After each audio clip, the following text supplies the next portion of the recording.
Alright, today we are going to make pumpkin pie. So these are all of the items that you'll need along with some sugar. So we are going to start out first by putting these dry ingredients together. So in there I have my teaspoon of cinnamon. I have a half a teaspoon of ground ginger, and I also have a half of a teaspoon or a half a teaspoon of the ground cloves. So we are going to mix this all together.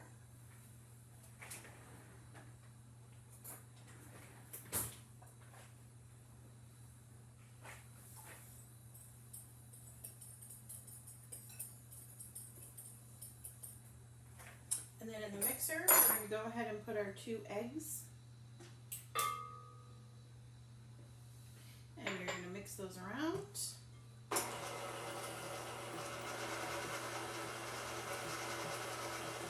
we're using this pumpkin, the Libby's pumpkin. Alright, next we are going to add the pumpkin. This is 1 can of the pumpkin. We're going to mix these 2 things together.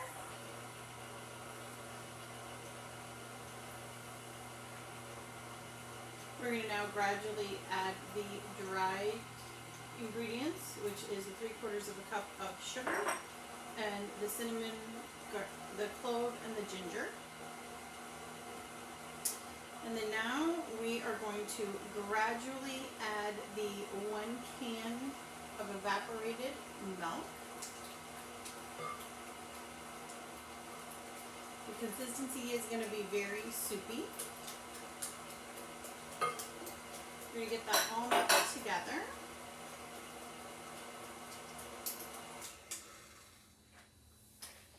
And then now we are going to go ahead and add it to our 9-inch deep dish pie pan. Once it's in here, we're going to put it in the oven, which your oven should be preheated to 425 degrees. We're going to let it bake in the oven for 15 minutes at the 425 degrees, and then you're going to reduce the temperature to 350 and bake it for an additional 30 to 40 minutes. You will know that it is done when you can put a knife in the center and it comes out. Okay, so the pumpkin pie has now just come out of the oven. When I put it in the oven, I do use a cookie sheet, and I use it for this exact reason. Sometimes it will kind of overflow a little bit while it's in the oven, so the cookie sheet makes it so that that doesn't end up in the bottom of your oven and smell like pumpkin pie every time you turn your oven on. So then once you take it out of the oven, then I'm going to move it to a cooling rack. And you're going to let it cool for 2 hours. Then you can either cut it and serve it, or you can put it in the refrigerator and have pumpkin pie. I personally love to serve this with a little homemade whipped cream on top. So you can watch one of my other videos where I will show you how to make whipped cream. Alright, I hope that you enjoyed the video. I hope that it was helpful. And I'll see you next time. Thank you.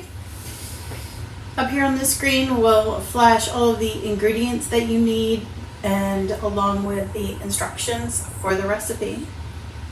Enjoy your pumpkin pie.